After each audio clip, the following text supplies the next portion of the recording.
In this quick video guide, I'm going to show you how you can export from Maya an object, which is a 3D object modeled with soft poly modeling.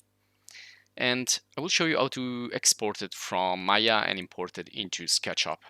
Now, you cannot do this directly, and I'm gonna quickly show you how using a third software.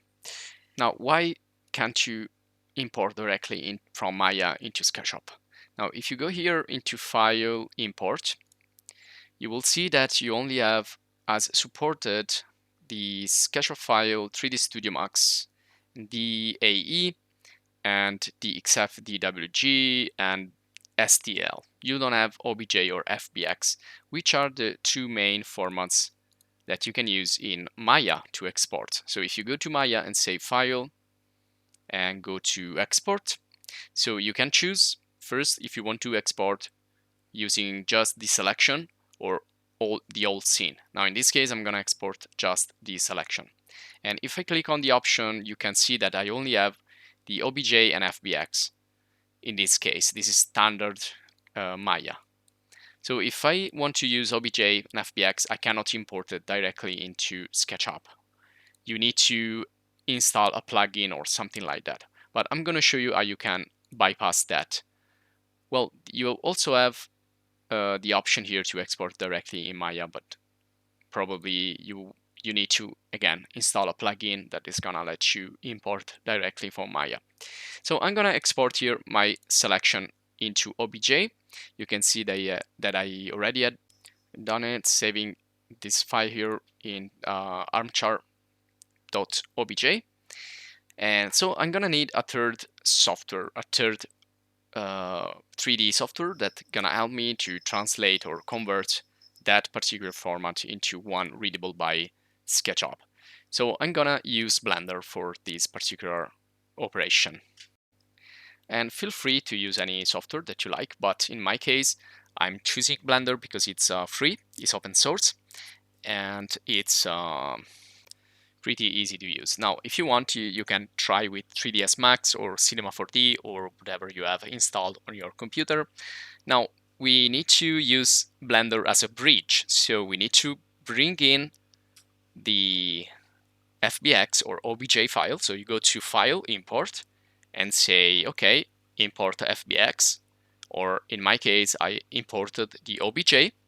And this is gonna appear like this inside my Blender scene, and then I select again the object and do File, Export. So we are just passing through Blender. We don't need Blender, just need it to convert from one format to the other. And you can see here I can convert it into DAE or also STL, which are both readable by SketchUp.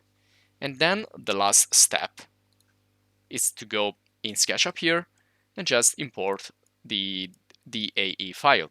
So in this case, again, it's just pretty similar to the one that we already saw. So go to File, Import, select the file in the DAE format, and the job is done.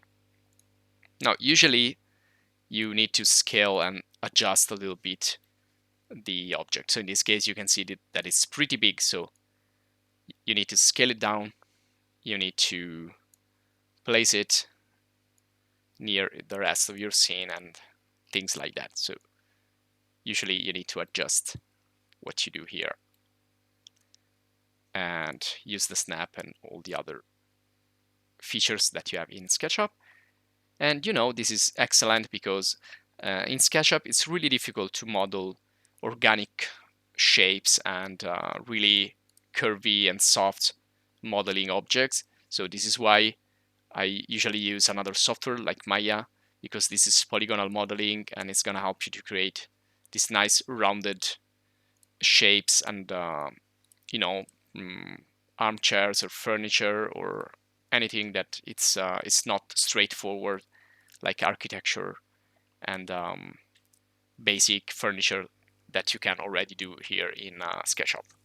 So this will be all for this video guide. I hope you enjoyed, And if you like it, if you find this useful, please support our channel by subscribing. And if you want to support us more, you can join and become a JBTTube supporter. Also, please write your comments, which could be questions, or you can ask for assistance, or also you can give your suggestions and tips to other users. Also, please check our other video guides and our video courses in Maya, Sketchup, and other 3D software that you will find in the channel. Again, thanks for watching. See you in the next video.